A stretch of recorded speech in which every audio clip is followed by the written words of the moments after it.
A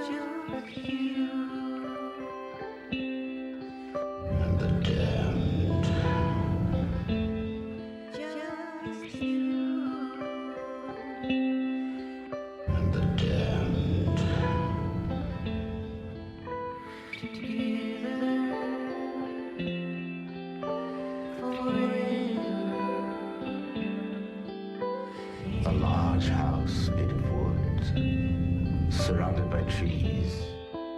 Welcome to Twin Peaks The Gifted. And the Damned. My name's Bubba. You can find me on Twitter at Fit and Trim. That's FITTENTRIM at Fit and Trim on Twitter.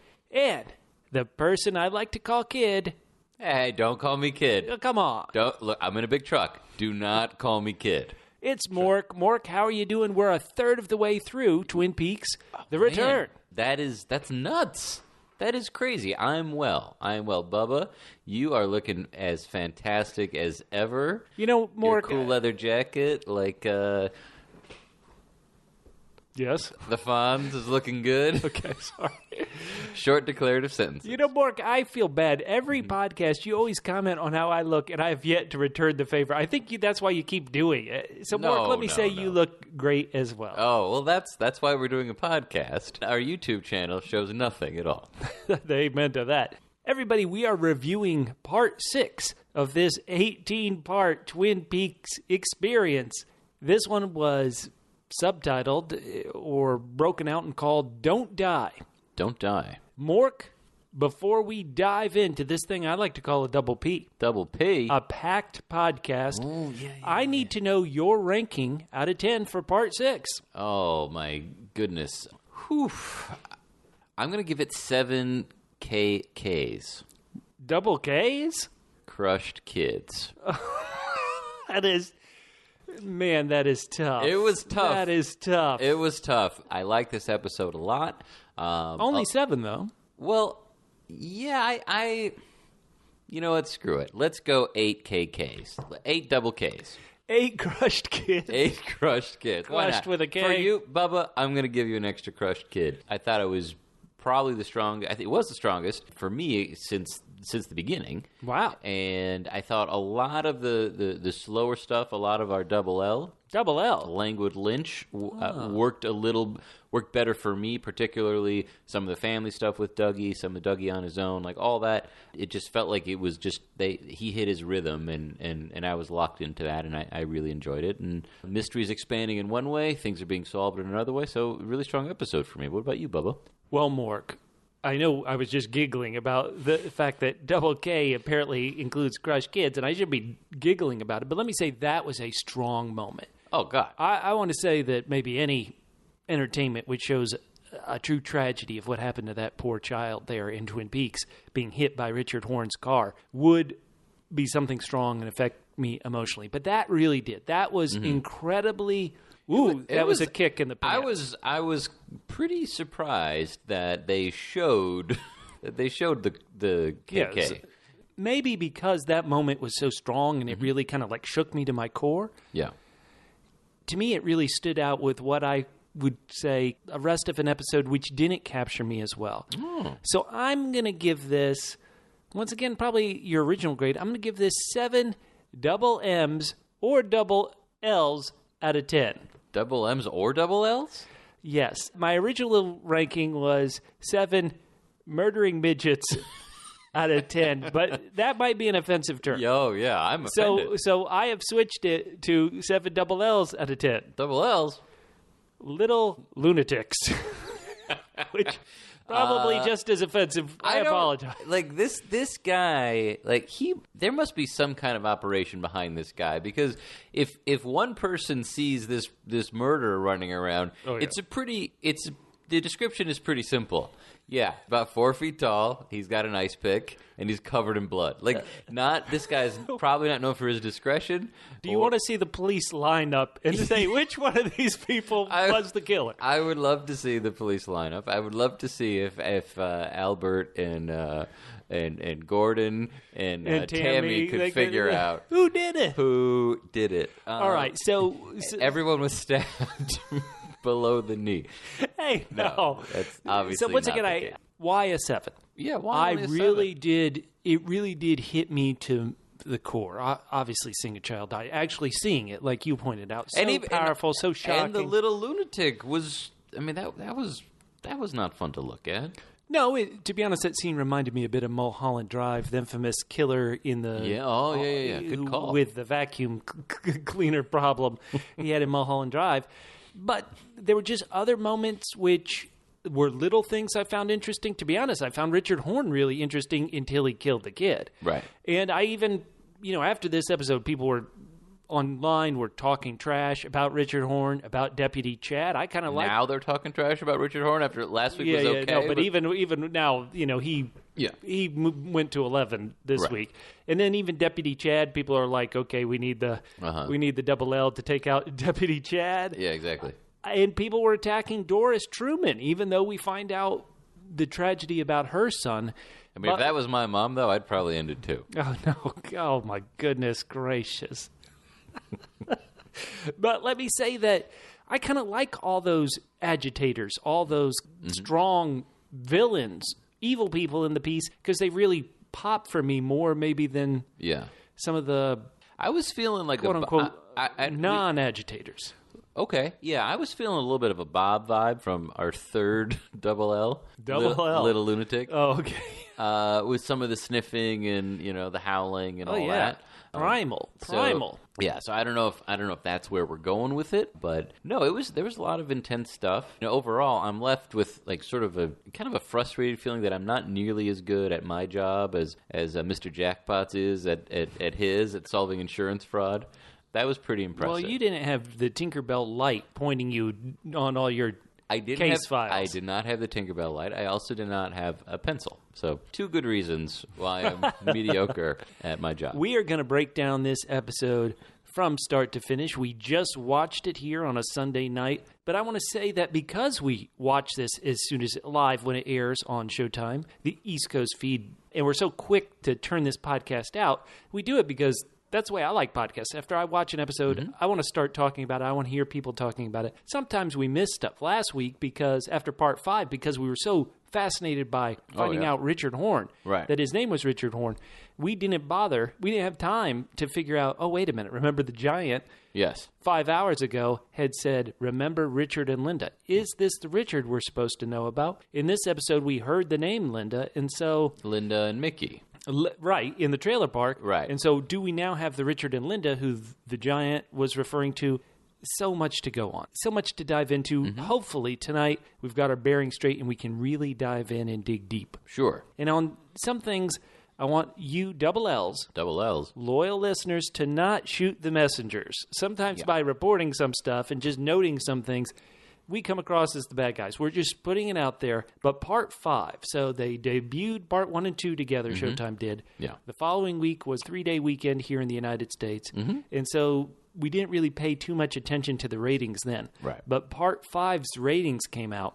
And the total audience for the Sunday night Showtime viewing, now this doesn't include streaming where we know it would bump up, but the total viewing of Twin Peaks Part 5, last week's episode, was only 254,000. Wow. Whoa.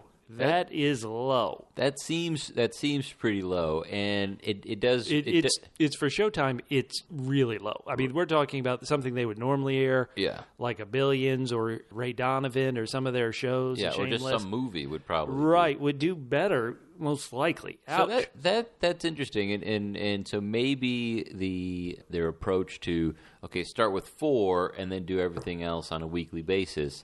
Because I thought this was a really, really strong episode, and so maybe if they dropped them all at once, then they wouldn't be dealing with that. But hopefully people are getting to still watch it online. Hopefully people are going to catch up to it. Yeah, hopefully. This is tough. But if you search Twin Peaks on Twitter, you search the IMDb kind of user ratings, there are some people who are just having trouble with it and haven't been able to get on board. And some of these people were fans of what we would call original Twin Peaks. And so we want everybody to get involved. The show isn't, it's almost not a show sometimes. There's not even a previously on. Right. A normal TV show would say previously on Twin Peaks: The Return. Yeah, it isn't holding your hand in any way, and I wonder if that's one of the reasons why sadly people haven't been able to board this train. Maybe. I don't mind that it's not holding our hand, but But we'll see. And, there is a rumor, of course, that if more people don't watch, that Showtime will cancel it after episode 10. Right. That'll stick it to we'll everybody. Never know what really happened. Well, hopefully people get on their asses and watch this. Because when you said that we're a third of the way through, it was like, oh, man, like we're cruising here. Like after a night like tonight, I would like to see... I could do with 20 more of these. 12 sounds a little bit low, but there's some very, very exciting stuff. There were some monumental things that happened. Oh, yeah. Well, before we get into those monumental, let me just run through some of our beginning preamble as well. Oh, yeah. And that is... preamble. That's true. So I want to point out that YouTube listeners, we love you guys. I threw it up on YouTube not thinking anybody really... I did it kind of as an experiment, and we're getting so many people checking it out on YouTube. We're getting so many great comments from YouTube. You always hear, YouTube comments, they're the worst. YouTube commenters, we're getting great comments on The Gifted. And the Damned. Podcast. Boy, that was barely audible. Podcast there. And so I'm encouraging you guys, keep posting on YouTube, but also come to our Facebook page because we've got some good discussions, but they're kind of in two different places. I really think all the Gifted and the Damned listeners are really going to be able, we want it to share it with everybody. So everybody come together because there are great comments on each, but it's kind of like hard for me to point everybody. I remember this, I remember that. Yeah, the best thing is when the double L's get to argue with the double L's. Right. Right.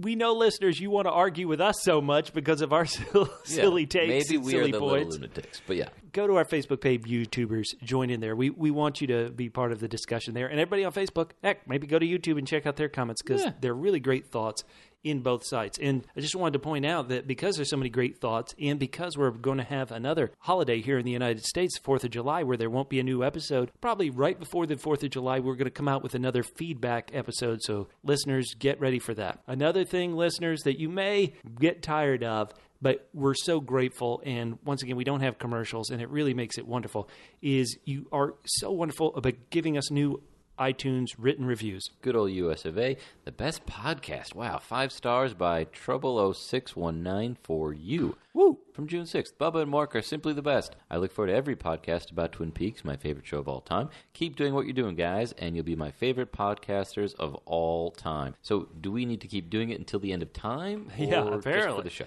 Awesome. Thank you. Love the name Cranky Prankster.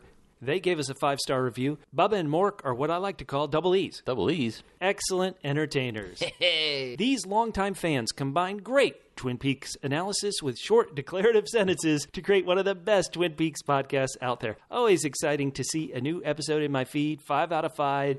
Would listen again. Thank you so much, Cranky Prankster. Oh, man, oh, man. All right, here's Double P. Double P? Premium Podcasters. 5 stars by Lazarus Corino. I, too, also had shopped around other Peaks podcasts, and these guys combine their deep knowledge with a good sense of humor.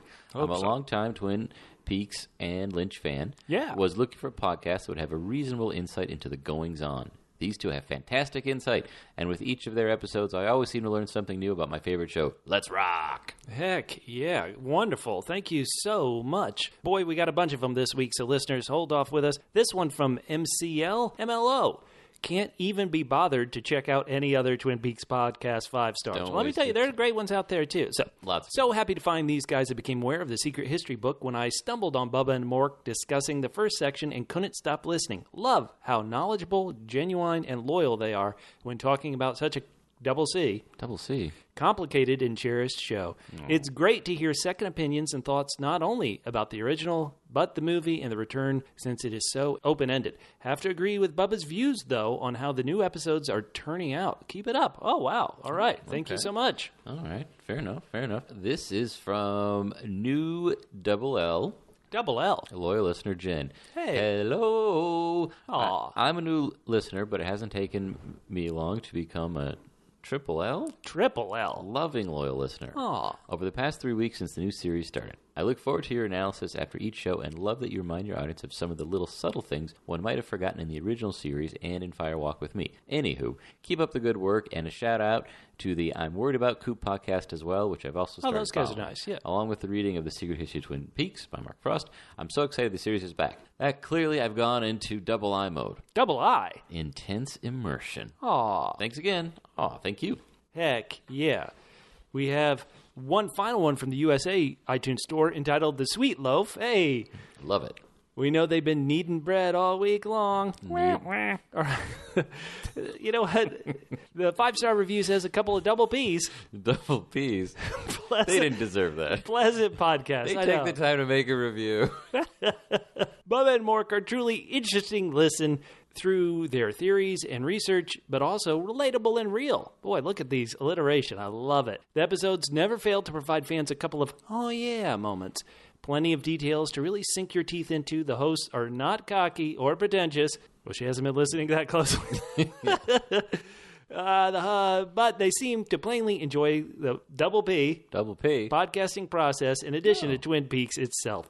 Make sure you give them a listen. Oh, that's so wonderful. And then we have one from the great country of Denmark. I should say that a lot of times I love saying, oh, we got one from Hungary, and I love humble bragging. Oh, I loved Budapest up in there, or England. I've never been to Denmark. I apologize, but now we got to go since we got this great review. Yeah, we have to go. If everyone is as cool as Rasmus 18 in Denmark, then everyone has to go. This must be where podcasts go when they die. 5 stars. I cannot recommend this podcast enough. These guys are the real deal. This is the Twin Peaks podcast for you. Unlike many other discussers of the show who only like Twin Peaks because it is weird, this podcast will bring you into the weirdness and discuss it and theorize about it. Hope so. Other than that, Bubba and Mork have real knowledge about this show, not only story-wise or artistically speaking, but also behind-the-scenes stuff. Whether it's the series, the film, or the books, these two know it all. I also want to say directly to you, thank you for doing this. You're welcome. I feel like you two are my go-to guys for Twin Peaks talks. We want to be, yeah. Yeah. Though I actually have many friends who've watched the show and are watching the return. Good. Not one of them are as knee-deep in it as I, and that's why you're the best, because you know more about this universe than me, and I love to learn. I've been a double L for 2 months now. All right. And haven't looked back since.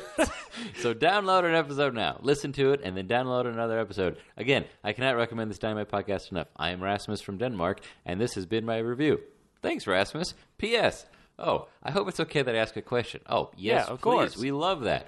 What do you guys want the explanation of the mystical aspects of Twin Peaks to be? A lot of things have been implied, that the spirits may be Native American religious beings, that the spirits may not be spirits, but instead aliens from a planet made of cream corn. I would just like to hear what you guys would like it to be, or even if you want it explained. I personally love the Secret History book, but I'm not sure I'm too fond of what it was trying to imply with the UFOs and all. Thanks, boys. Keep it up. Well, I think my take from the Secret History book was these are interdimensional beings. What that could mean, it could mean anything. Right. And I kind of like it that way. I don't need, how to explain it? I don't need too many of the rules explained. But earlier, and I believe I was actually talking about how the underlying foundation of this does feel a bit like Stephen King's novel, It, even though I don't believe it was inspired by that at all. But I do need to know kind of motivations. Like back in the original series, when they would say things like, Bob feeds on the pleasures, you know, and or we love fear and sorrow. You know, as long as I can kind of understand motivation, then anything else, okay, sure, there's this great space station where you flip a switch and then you can travel through the electrical outlet. I'm fine with all that. But I do kind of like to know motivations. And I will be honest, it hasn't really bothered me, I don't think. But I'm not sure I could really say what the things in the lodge really want, other than it feels like, hey, Bob, your time's up. You need to get back here. That's the only thing it's felt like to me. Yeah, we talked about this a little bit. I think it was 2 podcasts ago. But for me, I think I'm like you, where the motivation and sort of the payoff that's more important to me than all of the mechanics and all the rules. So I feel like all of those things that Rasmus is mentioning, whether it's aliens or Native American stuff or spirits, they can all be part of the same continuum. Right. And it's not as important to me what they are. It's more important to me how they behave and whether or not I can get behind it or understand it, or if it's going to be satisfying, or if it's just going to have an impact. So that's what I'm mainly looking for. People, if you give us these written reviews and like our Facebook page, facebook.com/double P podcast. That's the word double, the single letter P, the word podcast, plural, facebook.com/double P podcast. You're going to be eligible to win all our great prizes that we're going to give away when part 18 rolls around. Also, stay tuned at the very end of this podcast. We've got another real-life Twin Peaks celebrity encounter from one of you guys, a loyal listener. I love it because we ran out of stories after our first story. So the fact that you listeners are providing them, I love it, love it, love it. That is fantastic. So, Mork, why don't we start in Vegas? Because that's where the episode starts, and we'll run through it. It takes us to some odd locations, but it takes us to Dougie. Yes. I want to talk about, there's a fight online already. The episode just aired. There's a fight online. I always mention esteemed television critic Alan Sepinwall tweeted out, "I'm amazed how the last few episodes have somehow made me want less Kyle MacLachlan in my Twin Peaks." Really? And then another TV critic tweeted out, "I would be happy if the whole show was nothing but DougieCoop." So we really get to see him a lot at this beginning. How do you feel about DougieCoop? I was thinking about that, and even though I had some issues earlier with the pace of some of these scenes with DougieCoop, Mr. Jackpots, I actually really am enjoying the performance from Kyle MacLachlan. Oh, that's a good call. That's a good call. I think this episode, maybe it's because he's starting to speed up a little bit in terms of the gears, but I enjoyed this DougieCoop the most by far. Okay, I didn't, just because if this is terrible to say, DougieCoop in the previous episodes has brought a lot of humor, I felt. I didn't feel, this was more the melancholy DougieCoop, not that he's not good at it, but so much of it was a bit of melancholy. We open the episode, he's still here at this statue. To me, it looks like he's pulling on his, like trying to take off a ring. He was doing something with his sleeve and his hand. Could you make out what that was? I don't know if he didn't know how to point his fingers to make it like a gun. Like a gun? Like oh, that's a good call. Like the statue? Yeah. Or if he was, maybe playing with the ring or something like that, or trying to. So he finds his way home. Yeah, everybody, nobody's willing to take him to get help, but everybody is kind of understands there's something off about him and does try to help him. And this guy, security guy, boy, that's great. Do you think that would happen if you were stumbling around your workplace? No. It would not happen. Drive you home? I love it. There's probably more than one house with a red door on this street. Can't be. There can't be. You're right. You're right. Why? What was I thinking? Well, hold on. They just haven't gone to it the two times, or they actually edited something out of this very slow storyline. Like there's a whole bunch of shots you're implying of him going up to other houses here. I'd like to see those. Oh, please, no. Alan Sepinwall, maybe not, but I would like to see those. So I had a thought about these, and I don't want to completely derail the conversation about some of these scenes. You do. Let's hear it. It feels like to me more and more that this is either a dream, an alternate reality, a different dimension, something like that, simply because DougieCoop shows up. He's not really able to function. No. And we don't know exactly when they met. But you mean him and his wife, Janie? In Janie. So I'm just thinking, did she know him 25 years ago? It's possible she didn't. But did she know him 25 years ago? If she did, or when exactly he first came out of the lodge and into the real world, what was he like then? Was he functioning? The manufactured Dougie Jones who blew up and became a gold pearl? Yeah. Let's be honest, I don't want a flashback. Last episode, part 5, she implied, is this another one of your episodes? So he has had, I'm going to assume not like this, but he has flaked out, for lack of a better word. And so she's willing to put up with it. It hasn't felt like she's really loved him. But finally here, she says, I'm going to take you to the doctor tomorrow. Yeah. Of course, that gets derailed. She wants him to be a good father. Go say goodnight to Sonny Jim. The next day, when we follow her, she goes and pays off the gambling debts. With a discount. She gets a good price. Good for her. She should be working in the insurance company. Right. They should hire her to shake people down rather than the two guys. She'd be a great adjuster. Well, do you think she was trying to get Dougie killed by doing that? I go back and forth on this. I want to call it the red balloon. Right. This is all an alternate dream reality space. And this week, to be honest, I'm back on the side of, okay, this is real. Even though when we go up to Dougie Jim's room, he's kind of got this artwork in the middle of his bedroom along the side, just like they have at the Double R Diner. The Double R Diner has that nice artwork that's in a strip along the far wall. And Dougie Jim has it as well. And Dougie Jim has a special toy by his bedside. Right. It's on the nightstand. It kind of looks like the statue that we started the episode with. We didn't get that good of a shot, that good of a look at it, but it kind of looked like that to me. And so this is a cute moment. This Sonny Jim is a cute kid. I just wish I haven't thought this in the past, but I kind of wish these beats had come quicker. I talked about how this wasn't necessarily a lot of funny DougieCoop, but maybe melancholy, emotional DougieCoop. But him offering that potato chip kind of without any warmth, that didn't connect with me on an emotional level. He just kind of, I guess he was sharing, which was great, but there wasn't any kind of warmth in it like some of his other experiences with Sonny Jim had warmth. Right. And so maybe that's why this time it just didn't work for me. Yeah, I disagree. I enjoy their interaction, and when they were playing with the clapper. Yeah, that's when it started getting warm, where you could feel some chemistry between this boy and the man who should be his father. Right, but part of that also is the kid is never acting like he's weirded out. I mean, the kid's always acting like, this is my dad. And so... he's the perfect Twin Peaks viewer. He's just like, okay, whatevs. Yeah, exactly. Done and done. They're playing along with the clapper, and then we hear from downstairs that Janie is upset. Oh, wouldn't you be? Wouldn't you be? Dougie Jones, God bless him, he was a total douche. Well, two-timing his wife. Okay, yes, two-timing ringing up wife. Gambling debts. Yes, gambling debts, but also bringing home $425. No, that wasn't Dougie Jones. That was DougieCoop who did that. Well, right, but he still brought it to her. So there's an extra $300. Yes, they owe the gambling guys $50,000. Right. But they still have an extra $375,000 hanging around in cash. Well, why didn't she then pay those guys the whole $50 and just say, I don't know. But she brought it. He brought it all home. So I don't know. I don't know. Why you? To me, it feels like just now you were trying to defend Dougie Jones, the philandering gambler. Oh, no. Okay. I was trying to defend Jade. You love Jade. Hell yeah, I love Jade. Jade is awesome. So was there any dreamlike things at the rest of this night? This contradicts another potential theory that I have completely. Okay. I'm not sinking my teeth into this one too much, but it did strike me as odd that, okay, he brought home all this cash. She's worried about him losing his job. She's worried about paying these guys when they can easily do it. Losing his job, they could go jobless for a couple of years. Yeah, exactly. On that but money. she was so upset because you have to do your work now, and he actually starts doing that. But they get a call from the gamblers. Yeah, and she handles it fantastically. To be honest, she should handle everything.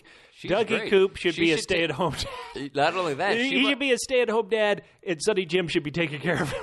Yeah, Sonny Jim can take care of him, and she might also need to take over for Tammy Preston. Oh, that's a good call too. Yeah, she's fantastic. I would be afraid if I was Mr. C and Janie Jones came after me. I would relent. Now, the one moment I did laugh at the fact that DougieCoop likes Jade just like you like Jade. Anytime he says Jade, he has a nice smile on his face. I think. Do you think he remembers it?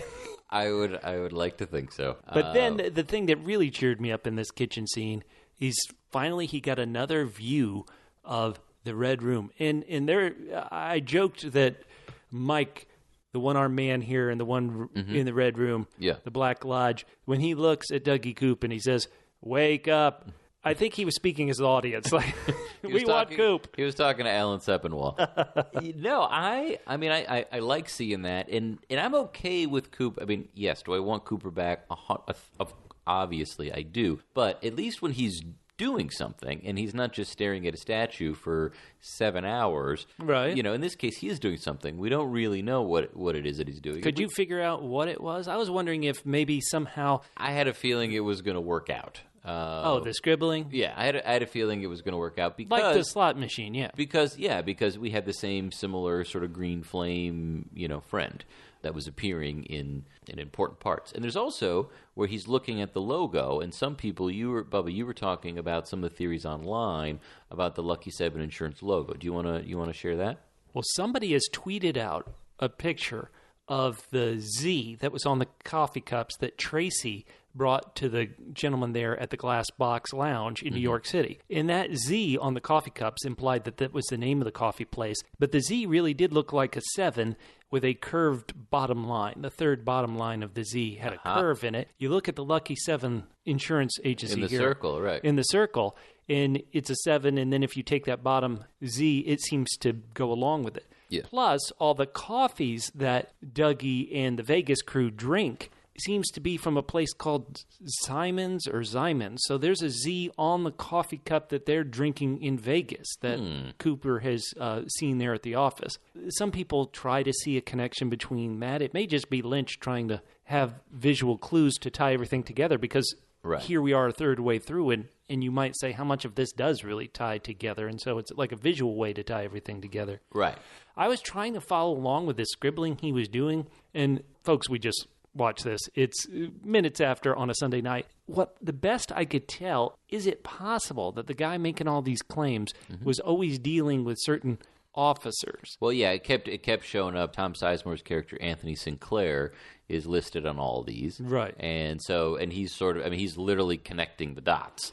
Right. That maybe Sinclair is paying off these officers, and that's how they can get... Or there's some, shady claims going on that maybe aren't legit, and they're getting paid out, and he's getting kickbacks or a ladder whatever. and the stairs. What does that imply to you? That I could not quite figure out. What I was thinking about when they were watching DougieCoop scribble away, the music, it kind of felt to me like it was going to lead into the Phil Collins... the I can feel it. I was sort of waiting for the drums to kick in, and it never did happen. This episode has music, but sometimes it's mixed so low that I'm not getting that true wonderful score that I used to get on the old show. And I'm sometimes wishing that somebody would boost it up and give us a little juice. Yeah. The next scene in Vegas, because after this we go to Twin Peaks for a bit, but the next scene in Vegas, we're back with the guy in his office. I forget this character's name. He was once again in Mulholland Drive, where he was the character who was scared about the person behind the diner. He's typing on his computer. Suddenly, MS Paint launches in a big red square. Yes. And that's like the symbol. The Russians. Well, to me, that's a symbol of either Agent Jeffries or Mr. C. This guy is working for somebody bad. Right. And I think we can't put 2 and 2 together, that those hitmen who blew up the car, I think they were hired by the woman who got stabbed by the double L. Yeah, the double L. The little lunatic in this episode. And it was hired by this guy. There's a real strange workflow that happens here where it feels like in a safe in his office, he pulls out these sheets of paper, which he doesn't want to touch. Right. Yeah, he doesn't want to touch. He doesn't want his fingerprints on the safe, and then he doesn't want to touch the envelope either. Yeah, he uses a handkerchief. And one thing that I noticed in this episode is, compared to a lot of Twin Peaks episodes, there's a lot.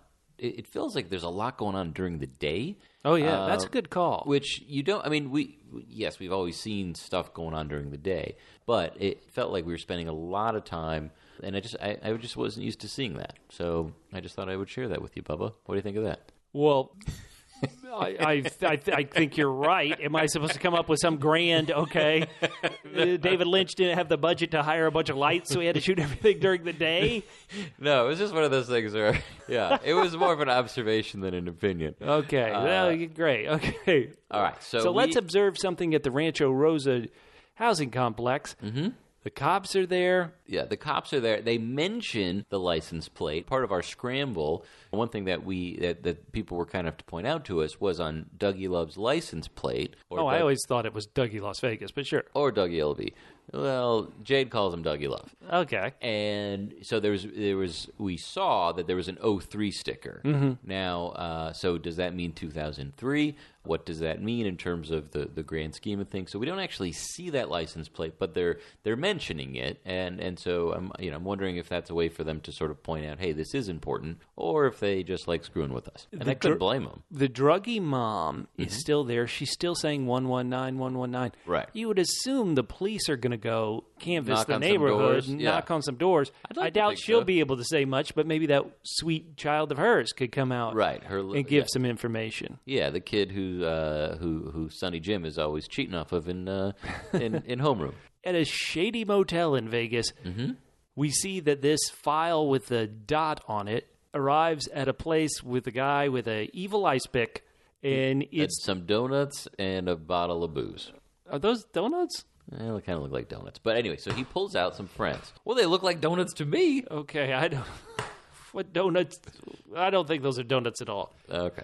All right, so he pulls out images of Dougie Jones. Now, you would think they would think Dougie Jones was dead because his car blew up. Right. But then there's also the woman who hired the people to blow up Dougie Jones's car. Right. And it's pretty much saying, this woman, we're going to get rid of her. Right. It's like we're tying up loose ends. Mm-hmm. They might trace our assassination attempt back to this woman, so now we got to get rid of her. So this is sort of curious. So we see shortly hereafter, we see Janie Jane giving $25,000, not 52, but $25,000 to the loan sharks. Right. So then Mr. C is trying to have Dougie Jones bumped off through a third party, or Philip Jeffries is. We don't know who, but it seems to be like there are a lot of people who want to take out Dougie Jones, who we've already seen kind of melt away and disappear into a little gold ball when Coop showed up. Plus, his coworker's going to want to get rid of him soon too. So, right, things that where DougieCoop has ended up is nothing but trouble. Now, one thing that I was thrilled to see, and I hope Alan Sepinwall was thrilled to see too, it was cool to see Coop in his black suit. Yeah. Yeah. So he got in the only suit that now fits him. Right. So, yeah. So he's wearing the black suit that he came back into the world in, the FBI outfit, and he's geared up. So he goes in to see his boss. And Tom Sizemore's watching. Tom Sizemore is watching. Dougie is sucking down that Java, and while his boss is trying to figure out what the hell this is, what Dougie did with these scribbles. These scribbles are a bit like the message Lil gave to Gordon, Agent Stanley, and Chet Desmond at the beginning of Fire Walk With Me, where like somehow if you knew what Lil's dance was, if you could break that code, it revealed things to you. Yeah. Here, Cooper has created a code that somehow his boss is able to figure out. His boss is able to figure it out, but Cooper's staring at the picture of his boss as a younger man. And with his dukes up like he's about to fight. So you wonder if at a certain point DougieCoop is going to have to beat some people up. Is he going to have to beat some people up? And is he thinking about, oh, gee, did I used to look younger? Who is this guy? Does this guy look like Coop used to look? What's going through his mind? Or does his boss look like the dream version of Gordon Cole? Look at Mullins here. Look at his boss, Bushnell Mullins. Okay. And he, to me, looks like a younger Gordon Cole himself. Oh, and he's wearing a black suit like he's in the FBI too. Oh, that is Bubba. That is a great call. Yeah.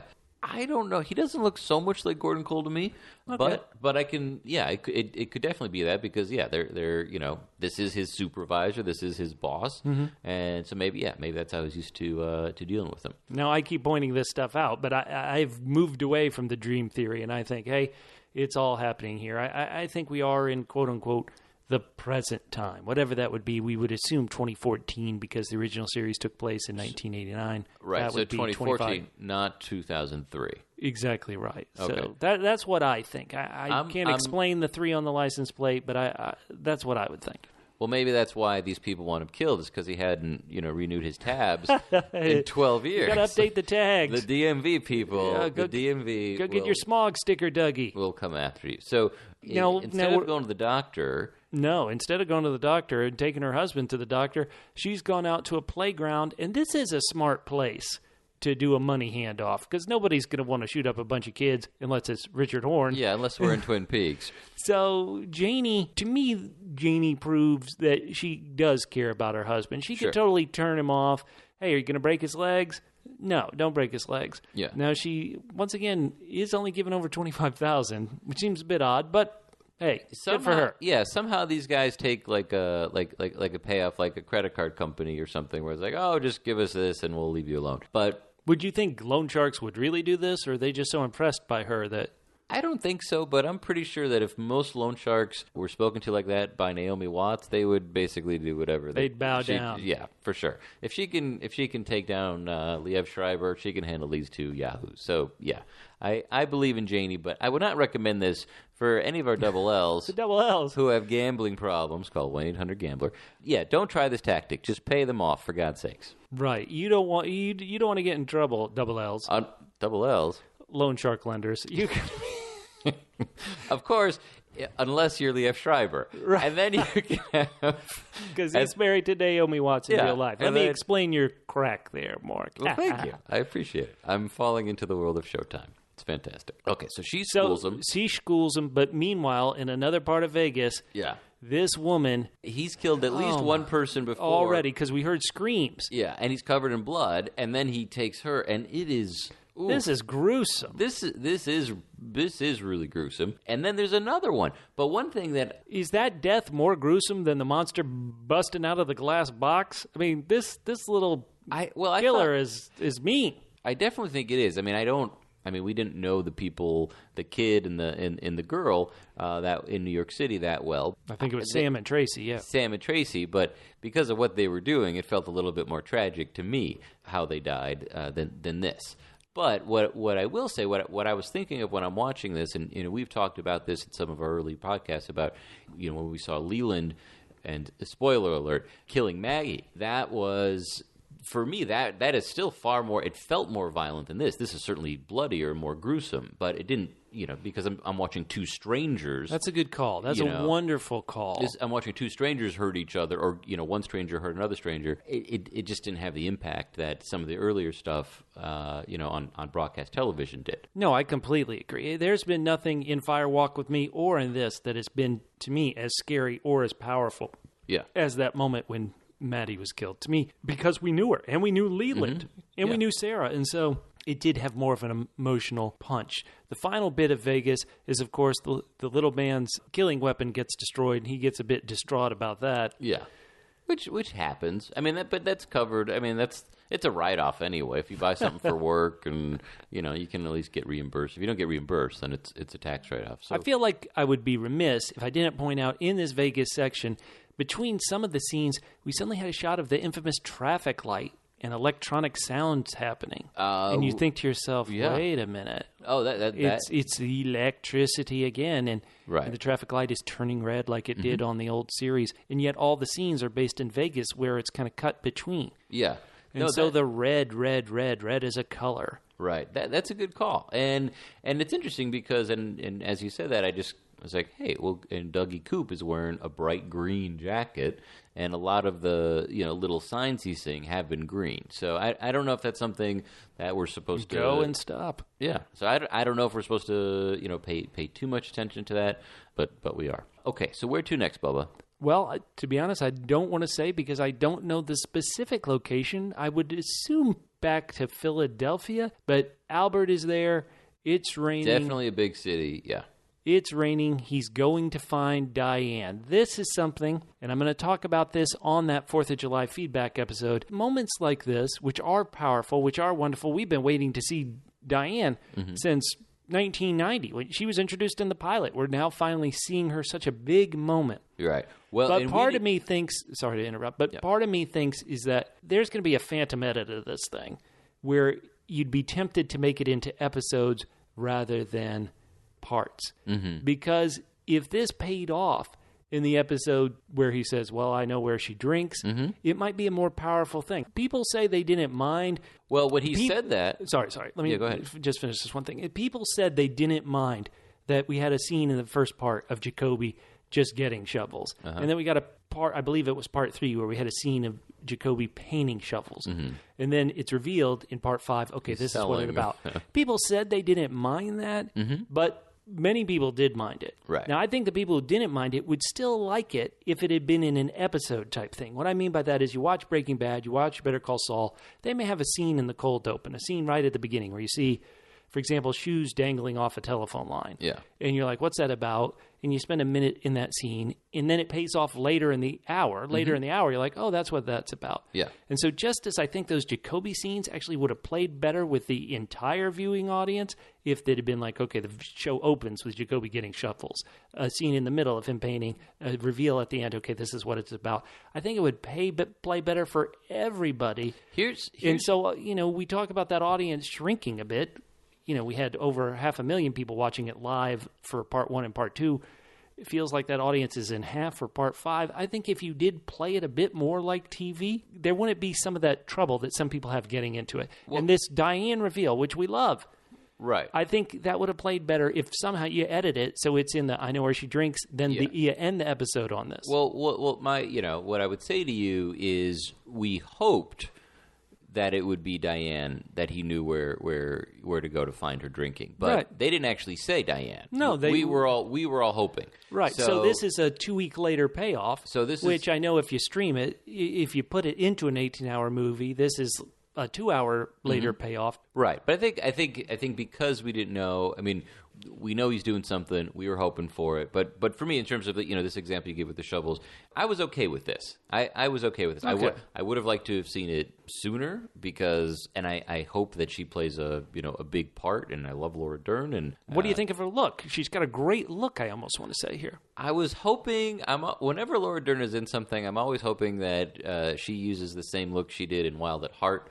But this is great. I will totally. To me, this is a better look. Like if she had looked like she looked in Wild at Heart, to me that wouldn't have made any sense. It wouldn't have made any sense. But I just thought she looks fantastic. Okay. No, she looks cool. And as we're watching it, you pointed out that she's wearing a couple of. What are they called? Bangles or bracelets or whatever they're one's called? Red, one's blue, like Jacoby's lenses. So maybe she's just taking a smoke and martini break before she goes and shovels a little more. Right. She's going to go download Dr. Amp's podcast and once again heard our download numbers. Thanks a lot, Dr. Amp. Yeah, Dr. Amp is crushing us yet he again. Is. Yeah. He is. But he doesn't have as many iTunes reviews as we've got. Thank you, loyal listeners. Yeah, but he's got a lot more YouTube reviews. So we see that she is there, she's smoking, she's drinking what you would assume is a martini. Mm-hmm. I tend to think they filmed this at the LA Athletic Club because I know they filmed something for season 3 here. And I went in that place, and it has a restaurant like this. So because I'm here in LA, I'm always trying to solve, well, where did they film this? Where did they film this? She doesn't get much to do. It's just a flash of her and Albert. I think it's a great moment. But once again, it doesn't pay off too much. We found out from the credits that her name is Diane Evans. Right. And so, okay, does that mean, was she always Diane Evans? D.E.? I don't know if that means anything. I'll just throw it out there. Yeah, I don't know if it's supposed to mean anything. I mean, we've been doing some spelunking on, and this is actually kind of frustrating because, we were doing this the other episode with Dick Horn, who hasn't... You mean Richard Horn. Yeah, you like to call him that, but his name's Richard Horn. Yeah, I know. But he's a dick. But Richard Horn, he's not really identified in the show. So no, in neither of these episodes, nobody says his name. Right, so if he's going to be revealed, walking into the Great Northern, then I wish whoever was doing the credits would have done a little less work because it would have been a fun reveal. But you say that, but I think that's another thing that they're not doing that a typical TV show would have. The first scene in Twin Peaks is, theoretically, there's a lumber industry still happening despite the mill burning down, takes place where we see Richard Horn meeting a character we only know as Red because he's listed in the credits. Balthazar Getty is as Red. But why can't these two people at least refer to each other by name? So you wouldn't have to go to the credits to say, oh, that's Richard, or oh, that's Red. Well, I think it these are the hand-holding that they would do. I call it hand-holding, but I consider it actually kind of necessary thing you need to do. Sure. That they did on the old show that they don't do in this. And once again, there are people who aren't able to dive into it, and I think it's because it isn't easy to get into, let's be completely honest. Right. Yeah, no, definitely. I mean, what I liked about these two scenes, first out... And these two scenes, you mean? I mean, I'm sorry. I mean, Albert walking into the bar, right, cursing Gene Kelly and Singing in the Rain. Yeah. So I'm guessing he hasn't seen La La Land. And then we see Red, or I think we could refer to him as a poor man's Timothy Oliphant. I don't know. I could see it a bit of that. Yeah. All right, a little bit in there. Well, he starts talking about The King and I. And so he's definitely seen La La Land. So I like that they're doing shout-outs. It's musical theater night here. It's musical theater night. Twin Peaks. Here on Showtime. So have you seen The King and I? Oh, yeah, but I don't remember it. It's pretty good. It's Getting to Know You. That's the one. Okay. And he's playing with his head then, and I always think, remember, the king is bald. Yul Brynner is bald in King and I, so that's what I thought might have been the tie to it. He's doing all sorts of, weird, funky movements, and... I should point out, the original show loved musicals, too. Oh, yeah.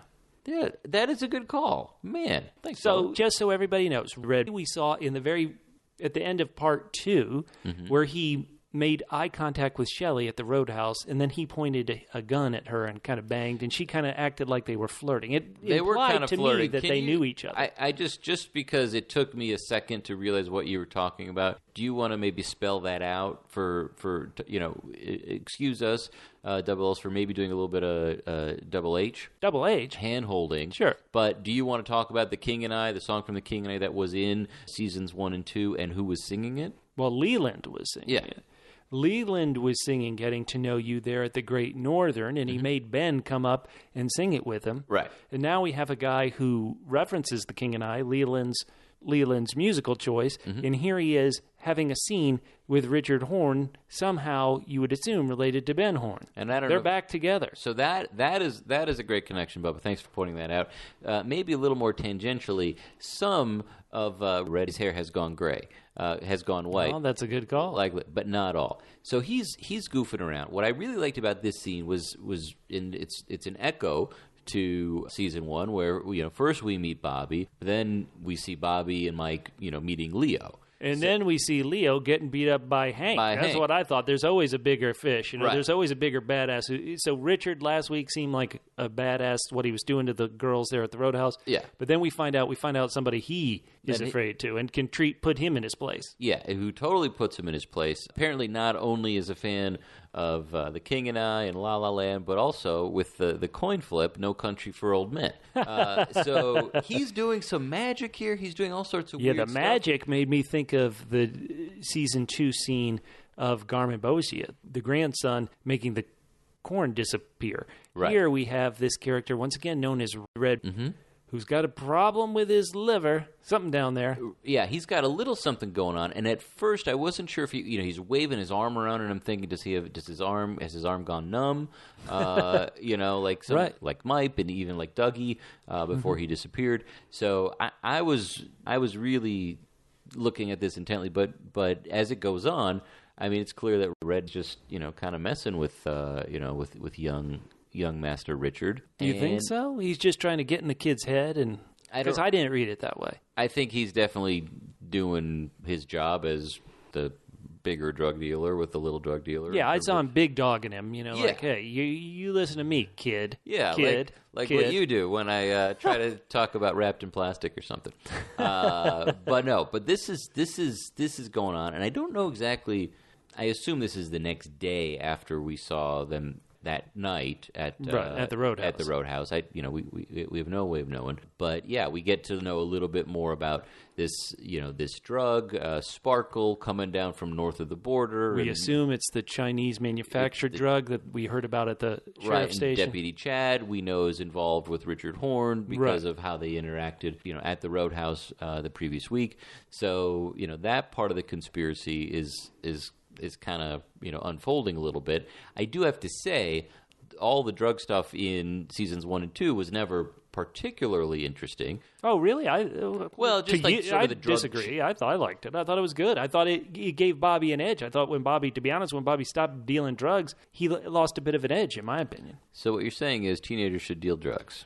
No, I'm saying if you want to make a compelling drama, keep the stakes high. Well, I'm not disagreeing with that, but for me, the stakes about the drug trade itself wasn't as interesting as how the people are. Leo being pissed off and taken out on Shelley was more interesting to me than Leo's profit and loss in the cocaine business.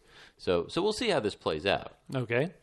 Was there any other thought you want to say about Red? Because it feels like he's going to be yet another antagonist. And even though I hate all their actions, I do like these antagonists.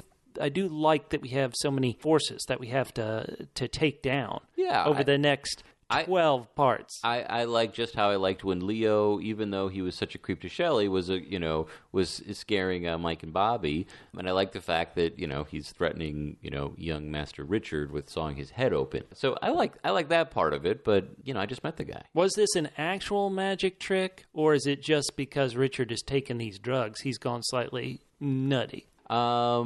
My feeling is that this is not the first time Richard has ever had any drugs, and it would certainly have an impact on him. But no, I think there's something going on here. let's pause for a second on Richard because we'll be back with him for a second. But this is all intermixed with suddenly we see the new Fat Trout Trailer Park. It looks great. Now, if you have not read Mark Frost's book, The Secret History of Twin Peaks, one of the reasons why you may wonder, well, why do they keep making that joke about Twin Peaks in eastern, western, south Washington? Well, one of the first things in The Secret History is Gordon Cole misrepresents where Twin Peaks is in the state of Washington. And then later in the book, the whole town of Deer Meadow, which was supposed to be in southwest Washington State, while Twin Peaks was in northeast Washington State, the book moved Deer Meadow to being just one county over from Twin Peaks. Right. And so listeners, you can take this any way you want. This could either be, hey, Carl Rod moved closer to Twin Peaks and opened his own new Fat Trout Trailer Park, or you can go by The Secret History and just assume it's always been one county over from Twin Peaks. Yeah, I mean, that's definitely what it is now. So we see Carl Rod, your good drinking buddy, Harry Dean Stanton. Oh, man. Drinking associate. And he's going into town. And they're getting some sort of gypsy cab ride in some random... I don't think this is Uber, because I don't see anybody raiding each other. But yeah, they're getting a ride into town. And this is... Mickey keeps talking about Linda. Right. And so once again... One of the first scenes in the new series was the giant black and white lodge talking in black and white image in the lodge talking to Cooper saying, remember Richard and Linda. If Richard Horn is the Richard we know, this would seemingly be the Linda, somebody who needs a wheelchair, somebody who lives in the trailer park. Who's in the military, who hangs out, maybe married to Mickey. We don't know their true extent of their relationship. Mickey's not wearing a wedding ring. He's not wearing a wedding ring, but they're cruising and they're talking a little bit of smack.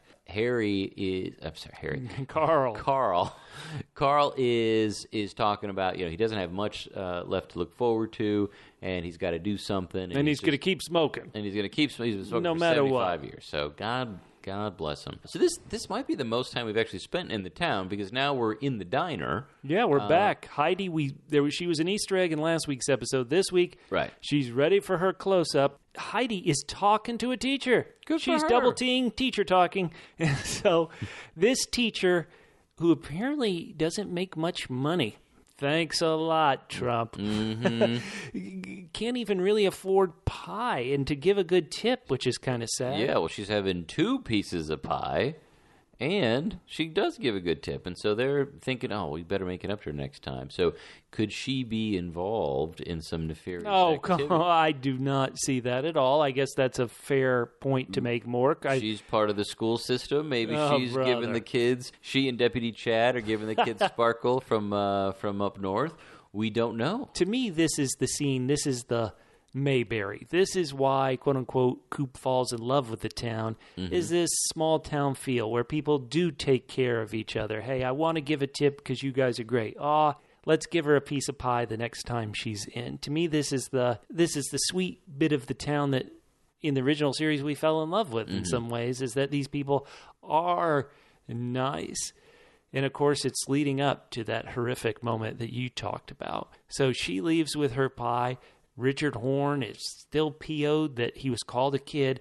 And there's this cute mom and kid playing a game where the kid is making the mom play tag with him. And they're just having the most wonderful time. And it cheers up Carl Rod. But it's all just leading to the most powerful, the most emotional, the most horrific moment in the episode.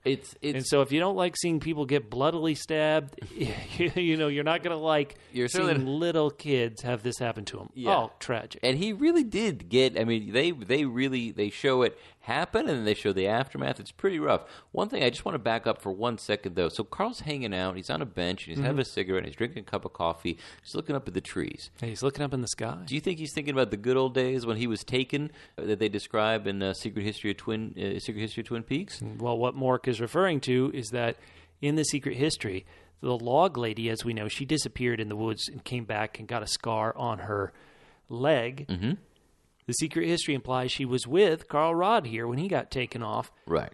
That definitely comes to my mind later when he sees something that you assume nobody else sees, which, just the first thing that comes to your mind is this little boy's soul flying up to heaven, or worse, flying up to the electricity lines above him? And speaking of electricity lines, is we see a pretty familiar-looking electricity pole from Firewalk with Me. Right. We just cut to it and pan up it. So we're not sure if that's in the street or if they've moved it or what's going on. But we see the town reacting. Now, I don't know if this is going to be the town tragedy that the murder of Laura Palmer was in season 1 and 2. But this is certainly... This is horrific. You're right. It's certainly terrible. It's certainly terrible, but it's not going to be much of a mystery unless our school teacher is in on it with Richard Horn. If that happens, that will be the biggest shock to me. But Mork, I love that you make calls. I love that you make predictions, even if you miss all the shots. Even if take, Bubba. Yes, okay, that's not what I'm taking on. But you also wonder for this poor woman. Richard knows she saw him, right, and so she's got to be careful too. Well, he did, squirt half a bottle of water on the grill, and he used a couple of napkins, so he cleaned up all the evidence. I don't think there's anything left at all.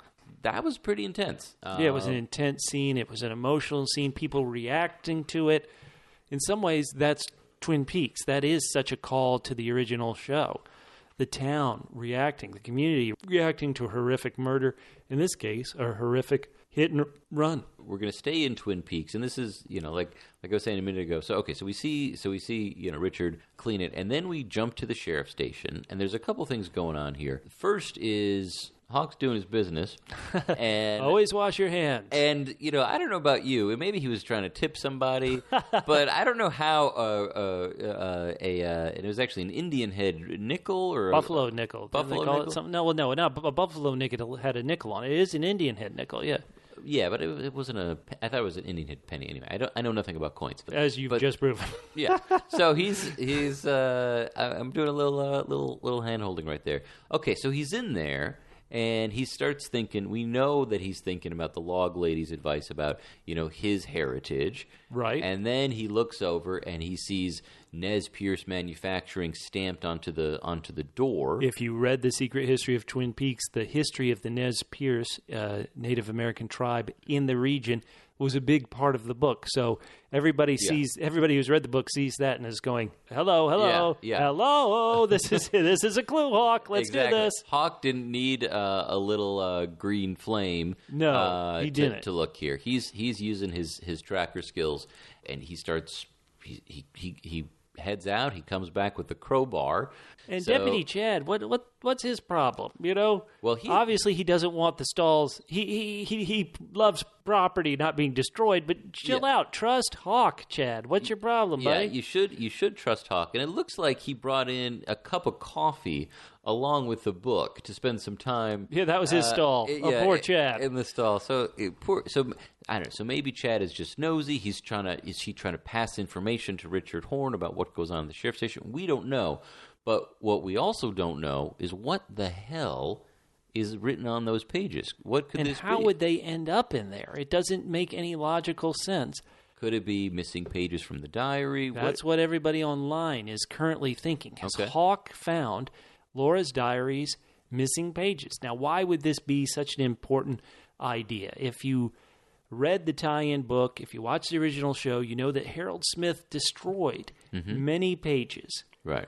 But one of the things people have always wondered about, and Lynch has even implied this himself, is that in Fire Walk with Me, Laura has a dream where she sees Annie Blackburn. And Annie tells her, "My name is Annie. The good Dale is trapped in the lodge. Write it in your diary." And so people were always wondering, we never saw any scene in Fire Walk with Me where Laura actually went to her diary and wrote, "The good Dale is in the lodge." Right.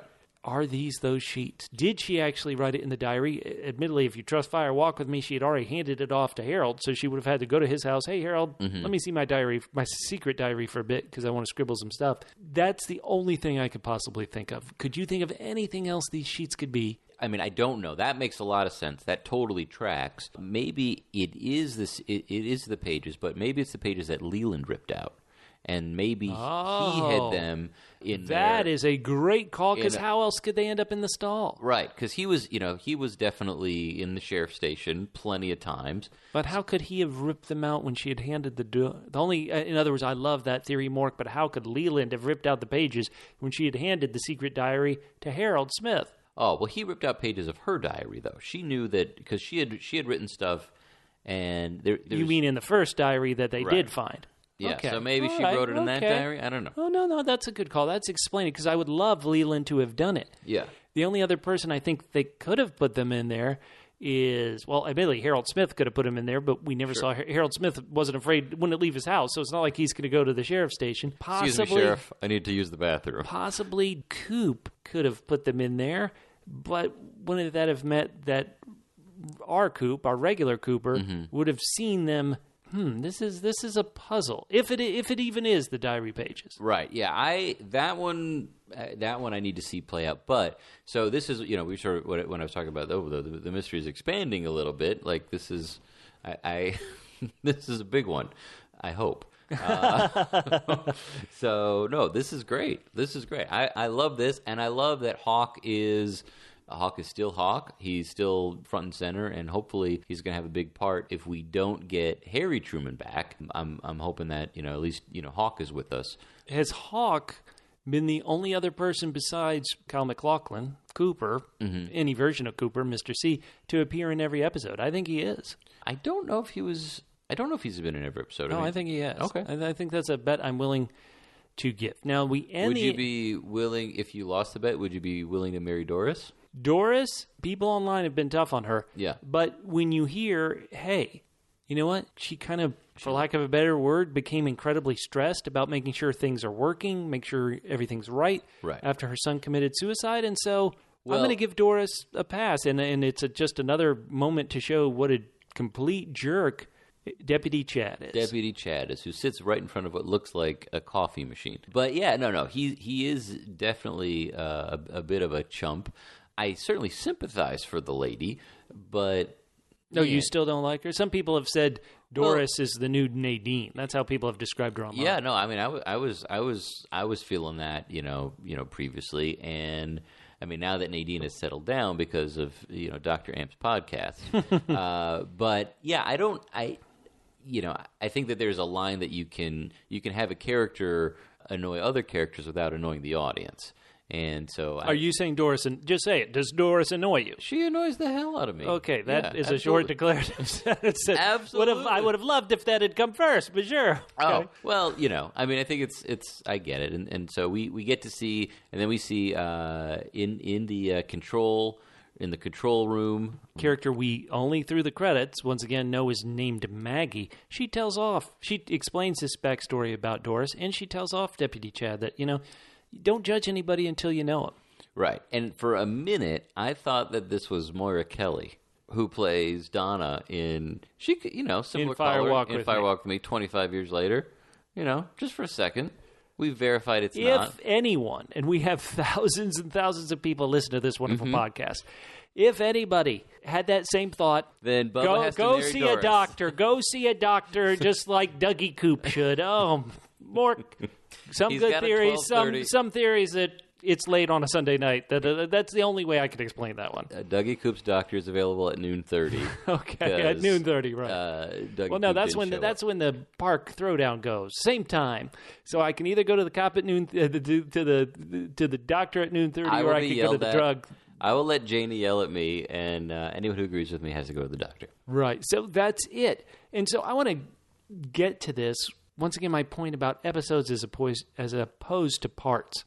The original series, think about those great endings you would have. We were talking about Harold Smith. Think about that great ending where he rakes across his own face for blood. And we had Donna and Maddie are there. We had think about that great ending. Think about the great ending after the dream. Think about the great ending after Cooper gets shot. These things that desperately want everybody to tune in the next week. Now, I know us Twin Peaks diehards, we want to tune in the next weeks too. Yeah.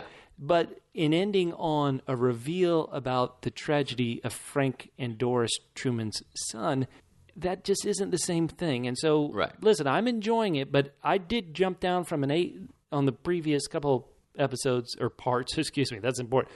I did jump down from an 8 on the previous parts to a 7, and some of those kind of hooks that, once again, I think Peaks fans would love it, even if these were episodes, if they did have kind of a tighter ending. Sure. Like, I keep going back to the reveal of Diane. I think that could have been an episode ender, but only in an episode which kind of sets it up. Right. And so it wouldn't have worked as an episode ender really in this to suddenly follow a character we haven't followed at all for 2 minutes. Albert suddenly pop up for 2 minutes into the hour and do it. And so right. I think I said this before the season began. And I've said it multiple times. I hear people who are always like, oh, thank God they have the freedom not to have ABC and not to have, to have these things. To me, I'm just saying it, George Lucas, he saw the original New Hope. Everybody's like, oh, Star Wars A New Hope. So wonderful, so wonderful, so wonderful. He sees it and he goes, you know what? I wanted that spaceship to be silver. It couldn't. I couldn't do a spaceship with a reflective surface. So when he comes around to do the prequels, he's almost, people would say, too focused on doing all the things he couldn't do. Oh, now I'm not dealing with puppets. I can do CGI so they can do it. Maybe Lynch, because he's like, God, ABC, they used to drive me so crazy. I wanted that episode, which ended, the third episode to ever air, which ended with Cooper having that dream. I wanted that to be 2 hours, but ABC said, no, it's got to be 1 hour. I wonder if for, once again, a mass audience, this wouldn't play better if he had some of those kind of restrictions or kind of formats that episodes would make you have. And so it's not that I don't like it. It's not that I'm all in. But when I see Twin Peaks fans... Not that you're not all in. Right. When I see Twin Peaks fans talking trash on Twitter and talking trash on IMDb because there isn't the hand-holding that I would call it, the formatting that makes it easier on people, I'm just throwing it out there. Loyal listeners, if you disagree, and please disagree. I want everybody to love this. I want these people who've been disappointed in the show so far to come and love it. Write us on our Facebook page, facebook.com/double P podcast. That's the word double, the single letter P, the word podcasts, plural, facebook.com/double P podcast. We want to hear from you. That's just my own kind of mini essay right there. Yeah, let's hear it. Mork, any other thoughts now that we've finished part 5, Don't Die, which was another important part of One Arm Man's message from the Red Room to DougieCoop? Well, I feel like, the spiral's getting a little tighter in terms of, bringing us back to, Eastern and or Western Washington State. So I'm pumped about that. I enjoyed just about all of it. And so, no, I mean, I thought it was a really, really solid episode, but I'm hoping, that Diane is going to be an integral part of this, or we're going to at least learn something about Cooper that we never knew before. That'd be cool, Not just, oh, yeah, that's him, that's not him, or, whatever. So I hope that she's a big part of this, and because she's an amazing actress, and it's such a cool character. We have so many. We have so many characters to keep track of. Do you think she watches Dr. Amp? Like I said, she had the red and blue bracelets. Let's do it. She could. She probably could. Double L's, now it's time for something that we are really thrilled about. In the lead up to season 3, we did many podcasts where we told you our stories of real-life Twin Peaks celebrity encounters. Some I actually think were kind of interesting. Most weren't. No, they weren't. But now, Double L's, you have started giving us your own. And so we have a great one from Nathan Cross. I love this. Mork, why don't you read it to us? Oh, this is fantastic. 100% true Twin Peaks real-life celebrity encounter. 2013. Avalon, California. Catalina Island. I was working the arrival dock on a hot, bright day. I turned around while handing some luggage and saw a gaunt, pale man of astonishing height. All else became eclipsed, yet I couldn't see his face. He proceeded away from me on a stone path, black bag in hand. The bag was smiling. No, I just did that. By the time my heart slowed down and I became fully aware of my surroundings, my job duties had been neglected. I was thus unable to follow him for a glance at his front side. I later sent a lengthy email to the personal website of Carol Stroikin, asking if he was on Catalina Island. He emailed me back personally saying only, I live on Catalina Island. My life has been a bore ever since. That is incredible. So this is a.k.a. the Giant. The Giant, who we've been hearing about, who's in season 3. And now if he was heading to Catalina Island for work, did he never go back? Did he get fired because of this? What happened, Nathan? Didn't you follow this up? Nathan, have work send you back to me. Yeah. The Giant. This is incredible. Well, wow, that's pretty cool. I heard tall, pale, and gaunt, and I thought, did he run into Bubba. me? Did he run into me there? So, hey, that's been this week's Part 6 Don't Die Roundup here on Twin Peaks The Gifted. And the Doomed. For everybody, my name's Bubba. You can find me on Twitter at Fit and Trim. That's FITTENTRIM at Fit and Trim on Twitter. And Mork, you can find at Extraordinary. That's extraordinary with a W in front of the final R, also on Twitter. Next week, we'll be back for Lucky 7, Part 7, with the subtitle, There's a Body All Right. Ooh, that could be trouble. That sounds like trouble. Will we see Diane next week? Will we see Tammy Preston? There's so many strands. We need them to start coming together. But admittedly, we're only a third of the way through. We're only a third way through, but we're starting to pick up steam, and I'm pretty excited. This is gonna be good. Write those comments. Write us on Twitter. Tweet at us, and let us know who's the worst: Doris, Deputy Chad, Richard Horn, Ray. Poor man's Timothy Oliphant. Timothy Oliphant. I mean, if you don't like Timothy Oliphant, we like him. But if you don't, you can throw him in there. You can throw him in there. You can throw him in there. You can throw him in there. You can throw him in there. You